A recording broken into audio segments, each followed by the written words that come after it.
Nonso stood at the floor-to-ceiling window of his penthouse, 42 stories above a city that glittered like it belonged to him, because it did. Somewhere below, cars he owned moved through streets named after buildings he had funded. He had everything a man could want, and he felt none of it. The glass was cold under his palm.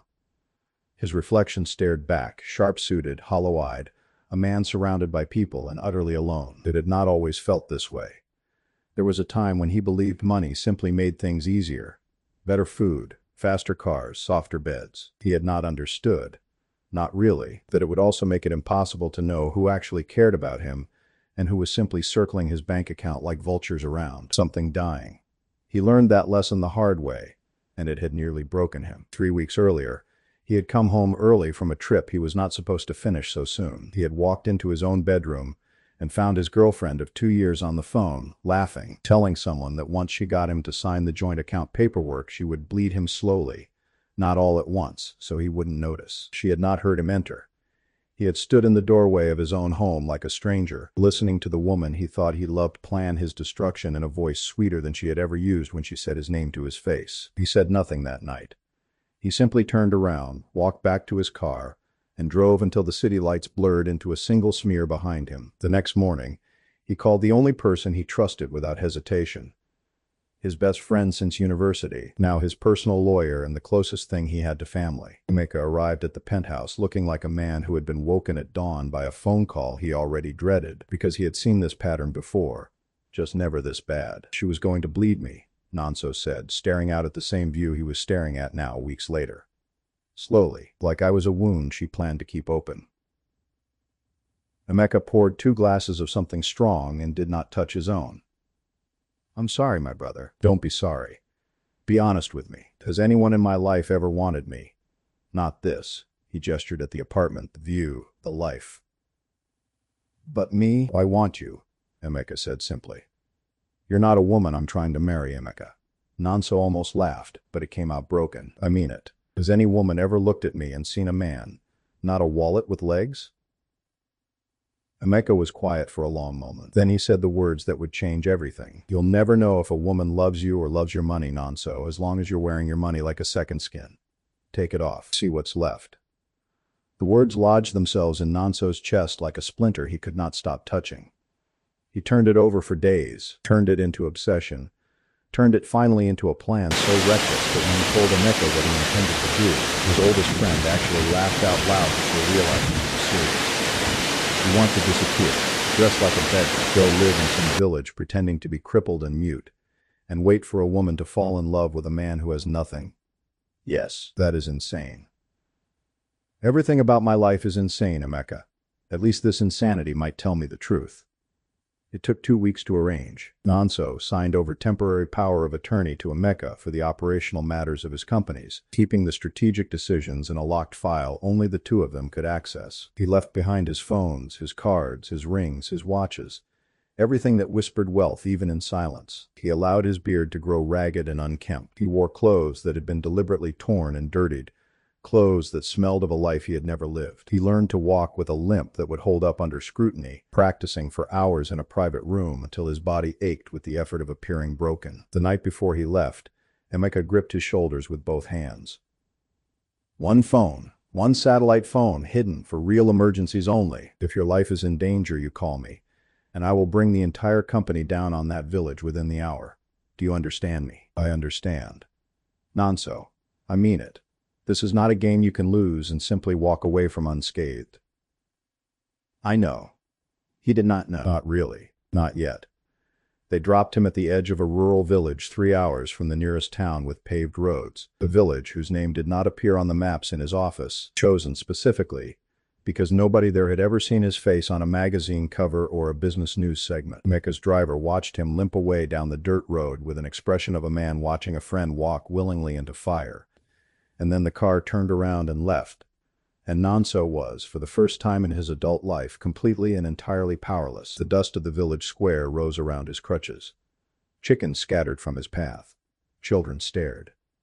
Adults did not. He found a spot near the market at the center of the village and lowered himself into the dirt, arranging his crutches beside him the way he had practiced, letting his head hang the way a man beaten down by the world might let it hang. He held out a cracked bowl he had been given for this purpose and waited. Nobody came. He watched shoes pass. Worn sandals. Bare feet. The occasional pair of real shoes belonging to men who clearly had a little more than everyone else. Nobody looked down. Nobody dropped anything into his bowl. By midday, his stomach had begun to twist with a hunger he had never experienced in his life, a hunger with no card to swipe and no restaurant to call, and he understood for the first time what it meant to simply want food and have no way to get it. In the afternoon, 3 young men swaggered past him, clearly the kind of men every village has, the ones who mistake unkindness for strength. One of them kicked dust directly into Nanso's face. "Look at this rubbish," the man said to his friends, loud enough for the whole square to hear. "Sitting here like he owns the ground. Get up and beg somewhere else, crippled with bad luck for this market." "Maybe he's cursed," another said, laughing. "That's why he can't talk. God took his tongue so he'd stop bothering people with his ugly face." They did not touch him beyond that first kick of dust, but the words did something worse than a blow would have. Nanso had built empires. He had negotiated deals that made grown executives sweat through their suits. He had never, in his entire life, been spoken to as though he were something to be swept off a step. He sat in the dirt with dust on his face and rage in his throat that he could not release, because releasing it would end the experiment before it had truly begun, and some stubborn, wounded part of him needed to see this through now more than ever. Night fell hard and fast the way it does far from city lights, and with it came cold that seeped up from the ground and settled into his bones. Nobody offered him shelter. Nobody offered him so much as a blanket. He lay curled against the wall of a shuttered stall, shivering, hungrier than he had ever been, and began to believe, with a clarity that frightened him, that his confidant's challenge had been answered before it was even properly tested. The world was exactly as cold and self-interested as he had always suspected, and he had wasted weeks of misery to confirm what he already knew. That was when he heard footsteps that did not walk past him. Erinma had worked since before sunrise, first at the well hauling water for 3 households who paid her almost nothing, then at the market stall of a woman who paid her slightly more but demanded twice the labor, then finally at the edge of a farm pulling weeds until her back screamed and her hands bled at the knuckles. She was walking home in the dark, exhausted in the particular way that comes from a day spent entirely in service of other people's comfort, when she heard the same 3 young men from earlier laughing near the market stalls, their laughter sharp with cruelty rather than joy. "Still here," one of them was saying, nudging something with his foot. "I told you he was cursed. Cursed things don't leave on their own. You have to drive them out." Erinma slowed her steps and saw, in the weak light of someone's lantern spilling from a nearby window, a man curled against a wall, shivering, while 3 grown men mocked him for the crime of being cold and poor in a village full of people who were themselves barely one bad harvest away from the same fate. Something in her chest went hot and hard all at once. "Leave him," she said, stepping into the light. The men turned, surprised, then amused. "Erinma, go home. This isn't your business." "It became my business the moment you decided kicking a helpless man was entertainment," she said. Her voice did not shake, though her hands, exhausted from the day's labor, trembled slightly at her sides. "What has he done to any of you? Sat here." "Existed near you. You call him cursed. I think the curse is whatever taught you that cruelty is punishment. The tallest of the 3 stepped closer, testing him, the way men like him always tested anyone who dared to speak against him. You want to defend the beggar so badly? Take him home with you then. See how funny you find it when your father has to feed him too." "Maybe I will," Erinma said, and something in her tone made all 3 of them realize, with the particular embarrassment of bullies caught in front of an audience, that continuing this argument would not go well for them. They muttered something about her wasting her pity and slouched off into the dark. Erinma knelt in the dirt in front of the stranger, close enough now to see him properly. A man perhaps in his 30s, gaunt, with what she assumed was long-term hardship rather than the very recent starvation it actually was. Dirt smeared across a face that, underneath the grime, she noted with a small distant surprise, was not unhandsome. His eyes lifted to hers, and for a moment something passed between them that neither could have named, though Nanso felt it land somewhere behind his ribs like a stone dropped into still water. "Can you understand me?" she asked gently. He nodded, careful to keep his silence, the one rule of his disguise he could not afford to break. "But you can't speak." He shook his head. She studied him for a moment longer, then reached into the small cloth bundle she carried and unwrapped it to reveal her dinner. a modest portion of pounded yam and a thin, watery stew that had been stretched to feed her father as well as herself, and now, apparently, would need to stretch further still. She did not hesitate. She broke off a piece and held it out to him. Nonso stared at the food in her hand. He had eaten in restaurants where a single meal cost more than this woman likely earned in a month. He had sat at tables draped in white linen and complained, once, that a particular wine was slightly too warm. Now he looked at a scrap of yam offered by a woman who had clearly given him a portion she could not spare, and something inside the armor he had built over a lifetime of wealth cracked quietly and permanently. He ate from her hand because his own hands were shaking too badly to be trusted, and she did not flinch at the intimacy of it, did not seem to find anything strange about feeding a stranger in the dirt, as though it were the most natural thing a person could do for another person. "I can't leave you out here," she said more to herself than to him. "It will frost tonight. Papa won't mind. He never minds." She helped him to his feet. He leaned on her more than his practiced limp strictly required, testing, already, whether her kindness would hold under the weight of his need, and it did not so much as waver. Together, slowly, they made their way through the dark to a compound of mud walls and a roof patched more times than it had ever been whole, where an old man sat by a small fire, coughing intermittently in a way that spoke of a chest that had given up fighting whatever lived in it. "Papa," Aaronma called softly. "I brought someone.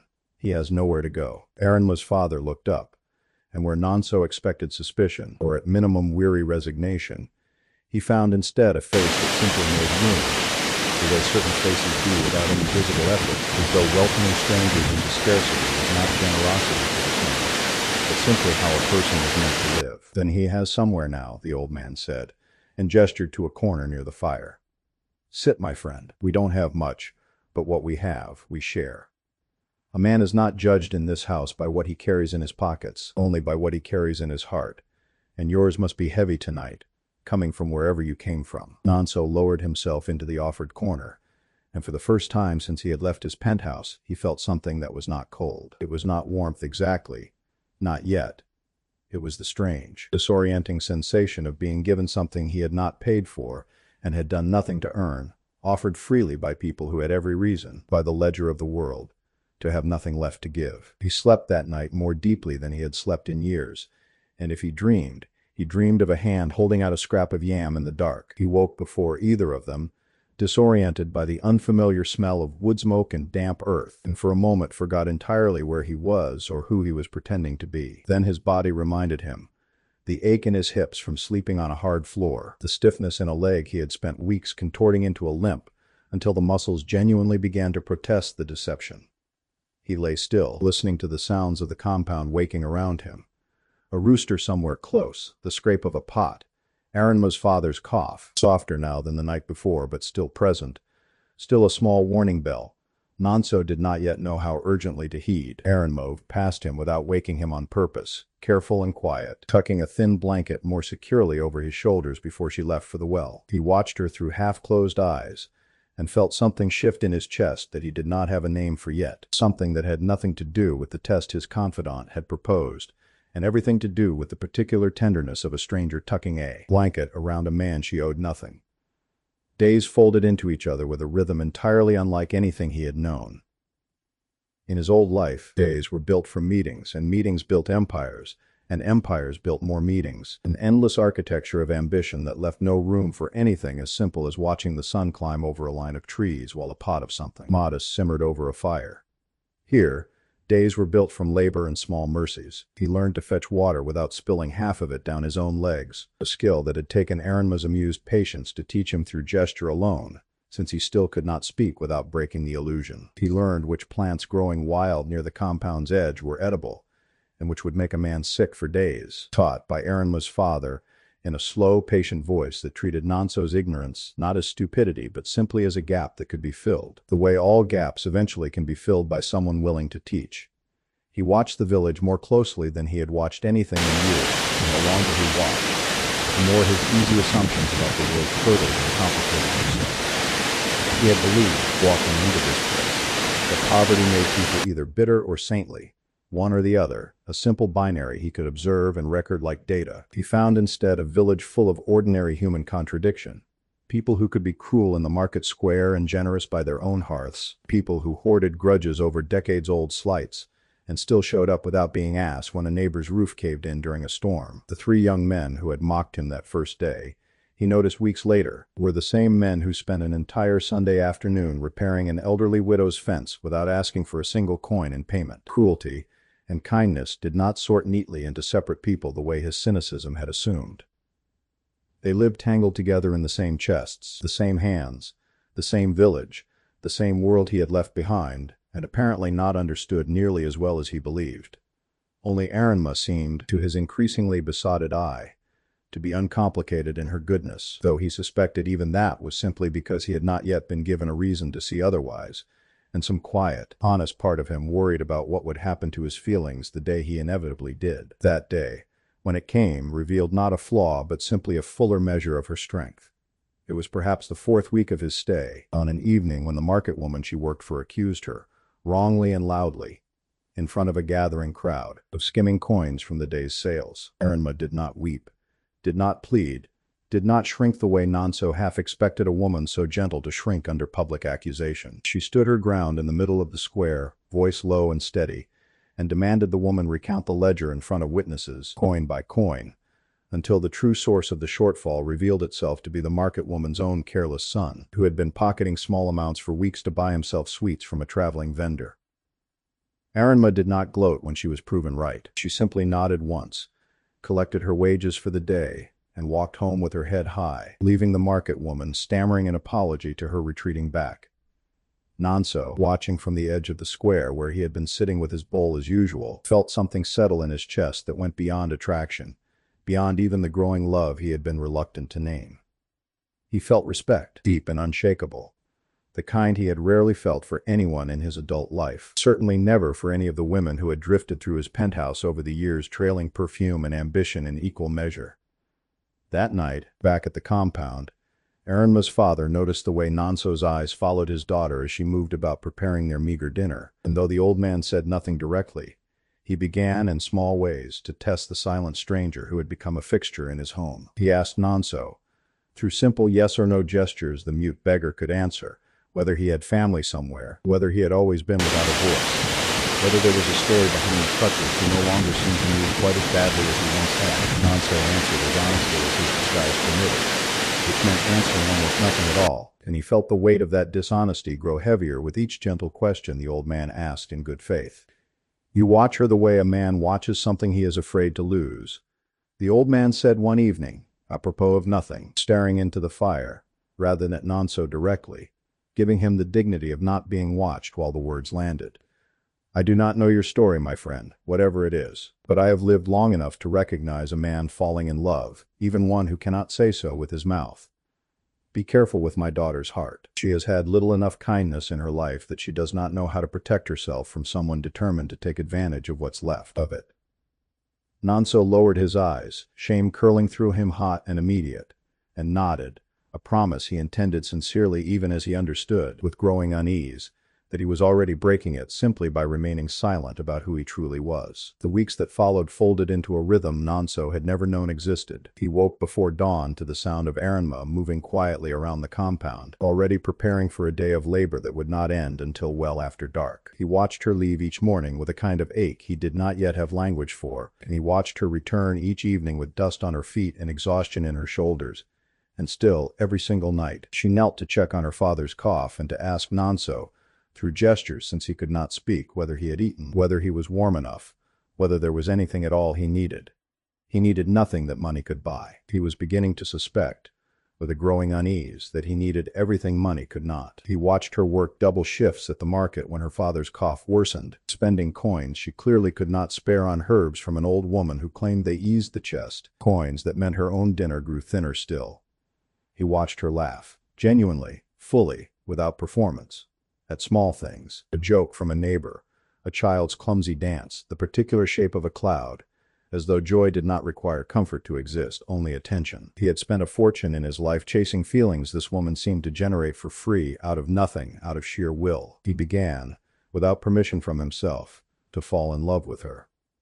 It was a slow unraveling rather than a single moment, though if he had to name a moment, it would be the evening a wealthy local man named Chidu arrived at the compound uninvited, trailed by two of his own men, and made it clear within seconds of arriving that this was not a social visit. Your father's debts have grown, Chiedu said to Aranma without preamble, standing in a doorway too small for the size of his own self-importance. The clinic bill from last season, the seed money you borrowed, the roof repairs. It adds up to more than either of you will earn in years at your current rate. He smiled in a way that made Nanso's hands curl into fists at his sides, hidden beneath the folds of his ragged cloak. But I am a generous man, married, and every debt disappears. Your father lives comfortably. You live comfortably. Everyone benefits. Everyone except me, Aranma said, and her voice was steady in a way that made even Chidu's men shift uncomfortably. You are not offering me marriage, Chidu. You are offering me a transaction where I am the currency. I would rather die owing every coin in this village than spend one night married to a man who thinks kindness is something you purchase along with a wife. You will regret this, Chidu said, his smile gone. I already regret that you thought this was how you win a woman's heart, Aranma answered and closed the door. Nanso sat in his corner, silent as his disguise demanded, and felt something enormous move through him, not merely admiration, though there was that, but a fierce, possessive kind of love that startled him with its intensity. He wanted, more than he had ever wanted anything in his life, to reveal himself in that moment, to stand up and tell this remarkable woman that she need never worry about a debt again, that he could erase Chidu's leverage with a single phone call and buy the man's entire fortune before breakfast out of spite alone. He did not move. He told himself it was because breaking character now would ruin the purity of the test, would taint whatever he had found with the same corruption that had ruined every relationship before this one. He told himself this was still, somehow, about the experiment. It was, in truth, already about something much larger than the experiment, and some honest part of him knew it even as he stayed silent. Tameka came to the village that same week, arriving under cover of night as he had arranged in advance, finding Nanso at the edge of the compound where they had agreed to meet. You look terrible, Emeka said, and meant it as both an observation and a plea. You've lost weight you did not have to lose. This has gone on long enough, Nanso. You have your answer. She fed you when she had nothing. She defended you against those men. She refused a fortune to protect her own dignity in front of you tonight. I heard about it already. Word moves fast even here. What more do you need to know? I need to know what happens after, Nanso said quietly. I need to know if she can love the man underneath the money, not just pity the beggar without it. There is no version of this where you reveal a lie this large without pain, my brother. The longer you wait, the larger the lie becomes, and the larger the lie, the deeper the wound when it breaks. I know. Then end it. Tell her now. While there's still a chance for her to forgive the deception because it happened weeks ago instead of months. Nanso looked back toward the small fire glowing through the compound's doorway, toward the woman who had, without knowing it, rearranged everything he believed about the world. Soon, he said. I promise you, soon. Emeka left before dawn, disappearing back down the same dirt road that had brought Nanso here weeks earlier, and Nanso stood alone in the dark for a long time afterward, turning the promise over in his mind, trying to imagine the shape of the conversation he owed Aranma, and finding, every time, that his imagination failed him at the exact moment she would ask him why. Why the lie? Why the weeks of silence? Why he had let her believe, night after night, that she was feeding and sheltering a man with nothing, when in truth he could have ended her family's every hardship with a single phone call from the very beginning. He rehearsed the conversation in his head while hauling water, while pulling weeds beside Aranma's father in the small garden plot behind the compound, while lying awake at night listening to the old man's cough grow neither better nor decisively worse. Each version of the speech he composed sounded, even to his own critical ear, like the words of a man justifying cruelty rather than explaining a mistake, and so each night he told himself he would find better words tomorrow, and each tomorrow arrived and found him no braver than the day before. In the meantime, life in the compound continued its fragile, precious rhythm. Aranma began, in small unconscious ways, to treat him less like a stranger she had taken in out of charity and more like someone who belonged there. She started leaving him the choice piece of whatever vegetable she had managed to find that day, a small kindness she likely did not even notice herself extending. She began telling him about her mother, who had died when Aranma was 12. In a fever the village had no medicine to fight, a loss that explained, Nanso realized with an ache, the particular fierceness with which Aranma now clung to her father's health, the desperate extra shifts she picked up the moment his cough worsened even slightly, as though she could outwork death itself if she simply tried hard enough. I used to think, she told him one evening, sitting close enough to the fire that its light caught the exhaustion and hope both etched into her face, that if I was good enough, worked hard enough, God would not take anyone else from me. I know that's not really how the world works. Bad things happen to good people all the time.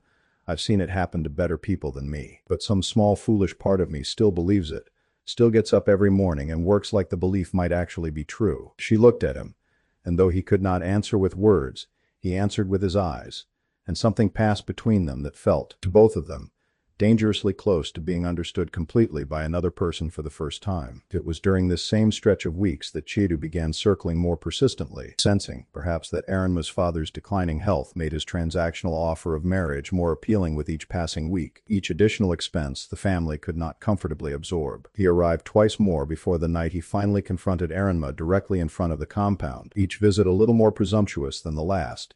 Each visit ending with Aranma's refusal a little more exhausted but no less absolute. Nonso hated him with an intensity that startled him. A hatred sharpened by helplessness, because the very money that would have let him simply erase Chiadu's leverage over the family was the same money he had buried beneath weeks of disguise, and could not retrieve without ending everything he had built with. He sat through each of Chiadu's visits with his jaw clenched, and his hands curled uselessly in his lap, playing the part of a helpless beggar while longing, more than he had wanted almost anything in his adult life, to stand up and simply buy the man's silence and leave him with nothing to threaten anyone with ever again. He did not move.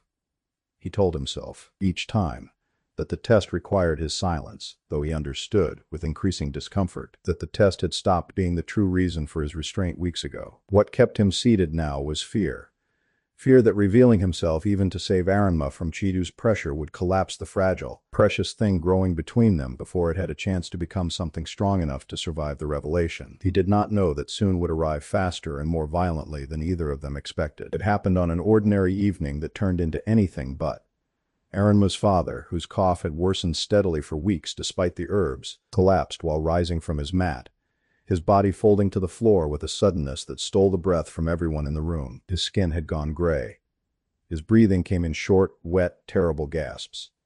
"Papa!" Aranma dropped to his side, her hands hovering uselessly over him, panic tearing through her exhaustion like lightning through a dark sky. "Papa, please, stay with me, please." Nonso was already moving, forgetting his limp entirely in the chaos, helping to lift the old man as gently as possible while Aranma screamed for a neighbor to help carry him. They half-carried him, half-dragged him through the dark to the village clinic, a small building with peeling paint, and a single overworked nurse who took one look at the old man and called immediately for the doctor. The doctor examined him with grim efficiency and delivered his verdict without softening it. "His lungs are failing. He needs oxygen support and medication we do not stock here. We can transfer him, but the private clinic 2 towns over will not admit him without an upfront payment. It is." He named a figure that might as well have been the distance to the moon for anyone in that village. "And I am sorry, but they will not move without it.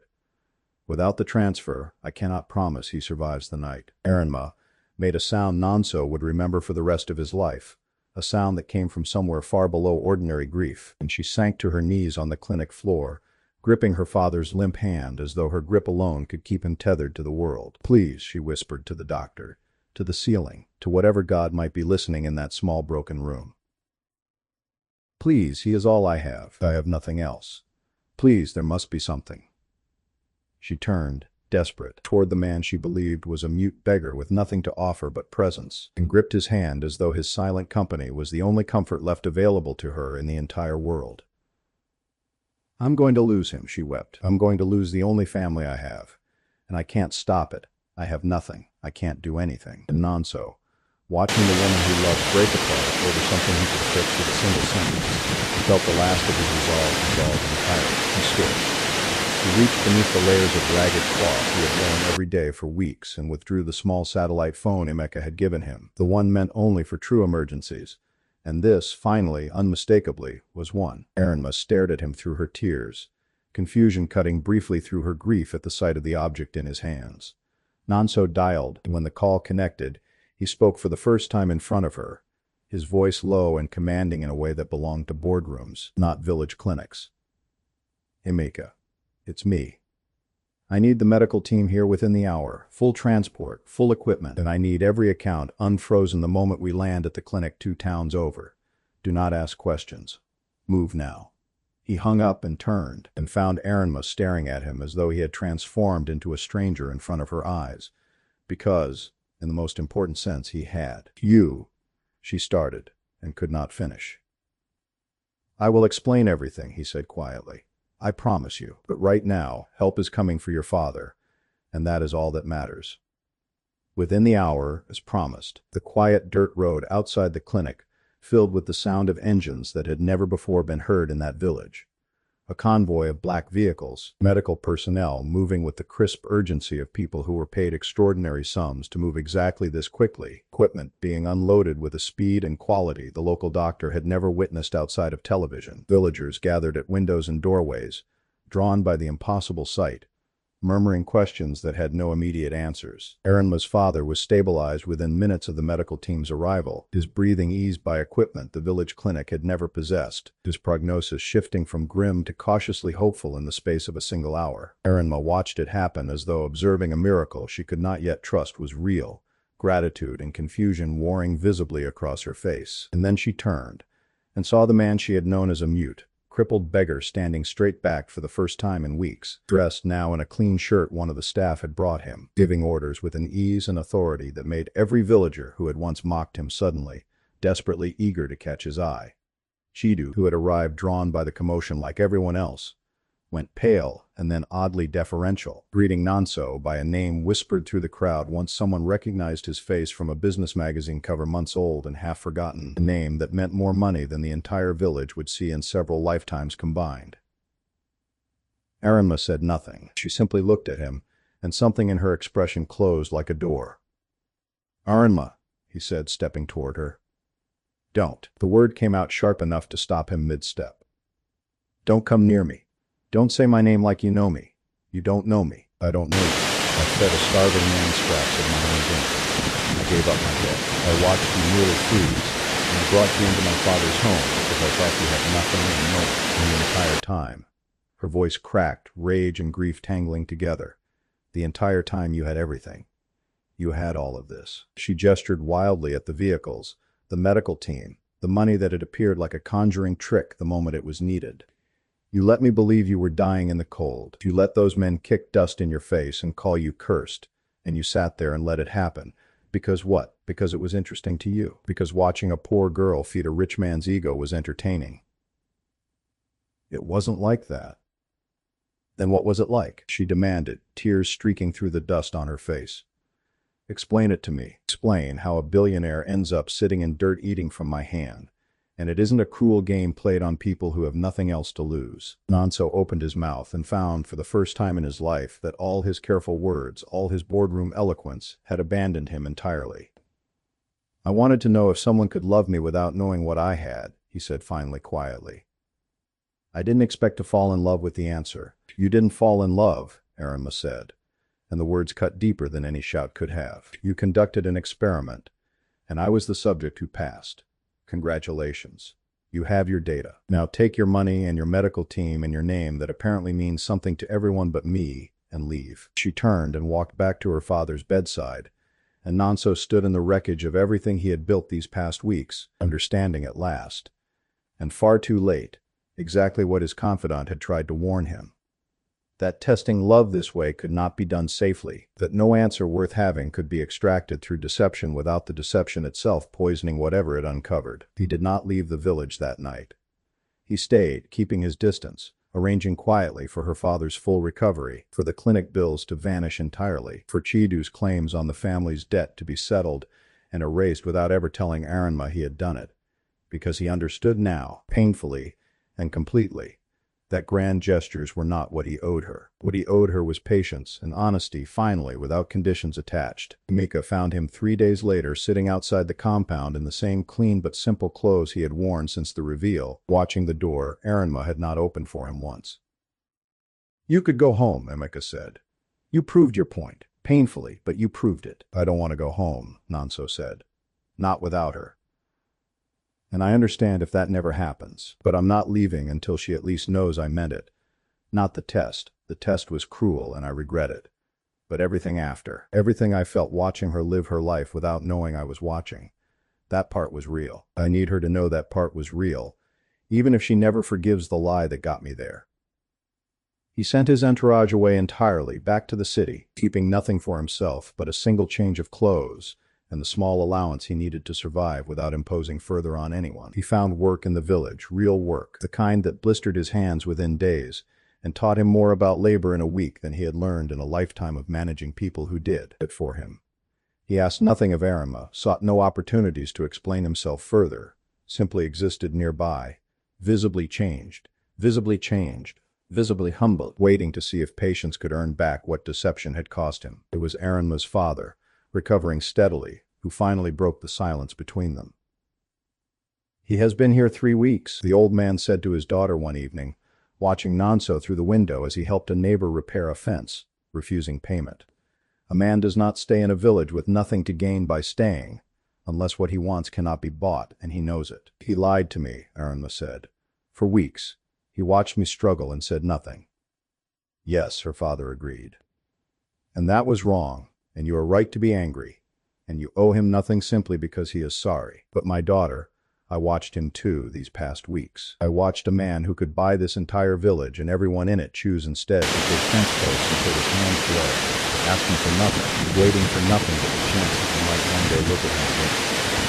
That is not the behavior of a man running in stone. That is the behavior of a man who is afraid he has lost the only thing he has ever actually wanted." Arima said nothing, but that night, for the first time in 3 weeks, she stood at her window and watched Nonso walk home in the dark, alone, and felt something in her anger loosen its grip, just slightly, just enough to let something else in. She found him the next evening sitting at the edge of the field where he had been working, the sun setting behind him in colors that made even a heart as guarded as hers ache slightly at the sight. "You could have anything," she said without greeting, sitting a careful distance from him. "Any comfort in the world. Why are you still here, digging fence posts for people who barely speak to you?" "Because everything I actually wanted is here," he said. "And I don't know how to want anything else anymore. You lied to me. I did. It was cruel and arrogant, and I will spend as long as it takes making sure you understand I know that, and that I'm sorry, not because I was caught, but because I hurt someone who never deserved anything but honesty from anyone in her life." He turned to face her fully. "I don't want to test anymore, Arima. I don't want to know what you'd do if I had nothing, because I already know. You'd give someone your dinner and your home and your whole heart, because that's simply who you are, with or without an audience. I want to know if you could ever want a man who has everything, provided he finally has the sense to be honest about all of it." Arima looked at him for a long moment, weighing weeks of anger against something quieter and more stubborn that had apparently survived underneath it. "I don't want your money," she said finally. "I never wanted it. And I won't pretend to want it now just because you've decided to be honest about having it. I know, but I watched you become a different man these past 3 weeks. A humbler one. One I might actually be able to trust, if you never lie to me again, about anything, for the rest of whatever this becomes." "Never again," he said. "I swear it." She did not fall into his arms that evening, and the story did not resolve itself in a single conversation, because real trust, the kind capable of surviving a wound that deep, does not rebuild itself overnight simply because 2 people wish it would. But she let him sit beside her as the sun finished setting, and she did not move away when his hand found hers in the dark. In the days that followed, they talked more than they ever had during the weeks of his disguise, as though the removal of the lie had opened some floodgate neither of them had known was blocked. He told her about the penthouse, and how empty it had felt even filled with people. He told her about the girlfriend who had planned to bleed him slowly, and watched Arima's face tighten with an anger on his behalf that surprised him, given how recently she had been furious at him for an entirely different deception. He told her about Amika, about the years of friendship that had carried him through every version of himself, including the foolish, arrogant version who had thought testing love was the same thing as understanding it. He told him things too, slowly, the way trust is rebuilt. One true thing exchanged for another true thing, each carrying a small brick laid carefully atop the last. She told him about her mother's final days, about the specific quality of silence in a house the morning after a death, about the years she had spent afterward believing that if she simply worked hard enough, cared for her father well enough, she could hold back whatever force in the world took people away from those who loved them. She told him she had never once, in all her years of struggle, wished to be rich, only wished to be secure enough that a single bad season would not threaten to take her father as well. I can give you that security, he said one evening, careful with the offer, aware of how easily it could sound again like a transaction. Not because I'm trying to buy anything from you, because it's simply true, and I'd rather you know it than wonder. I know you can, she said. That was never in question. What I needed to know was whether you'd still be the man who dug fence posts and asked for nothing, even after I knew you could buy the whole village if you wanted to. Money was never going to be the problem, Nonso. Dishonesty was the problem. Don't confuse the two again. He did not confuse them again. Over the months that followed, his trust slowly rebuilt itself into something sturdier than it had been even before the reveal. He found ways to be useful to the village that had nothing to do with grand gestures and everything to do with quiet, sustained attention. Funding a proper well so the women no longer had to walk so far each morning. Funding it in a way that let the village council take credit and ownership rather than positioning himself as a benefactor to be thanked and flattered, because he had learned, finally, the difference between generosity and performance. Aranma's father recovered fully, his lungs healing under proper care, his cough fading until it became simply a memory of a frightening season rather than a daily threat. He grew fond of Nonso in a way that had nothing to do with the man's fortune and everything to do with the months of quiet company, the shared evenings by the fire, the steady presence of a man who had, despite his initial deception, proven himself willing to earn trust the slow way rather than purchase it the fast way. I told you, the old man said to his daughter, not long before the wedding, that a man who stays and digs fence posts is not running an experiment. I am glad, for once, to have been right about something as important as this. You are insufferable when you're right, Aranma said, but she was smiling when she said it, and the old man laughed, a full, easy laugh unburdened by the cough that had nearly taken it from him. The village that had once mocked a beggar in the dust now watched, with considerably more respect, as a billionaire married a market girl in a ceremony held not in some distant city ballroom but in the same dusty square where he had once sat with a cracked bowl and nothing to his name, because Nonso had insisted, and Aranma had agreed, that the story belonged there, at its true beginning, and nowhere else would feel honest enough to end it.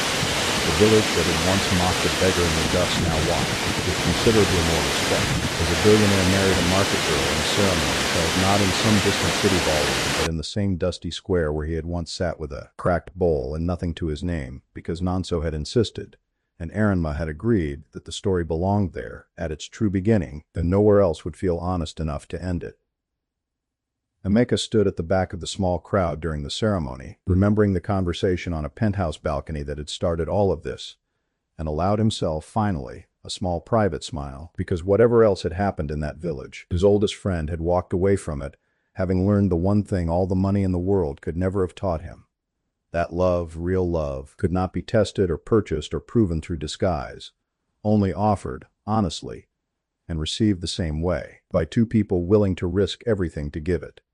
And in the dust of that same village square, surrounded by people who had once seen only a beggar and now saw, more truly than ever, simply a man, Nonso understood at last that he had gone searching for proof of unconditional love, and had found, instead, something far more valuable, a woman who had taught him, without ever meaning to, what it actually meant to give it.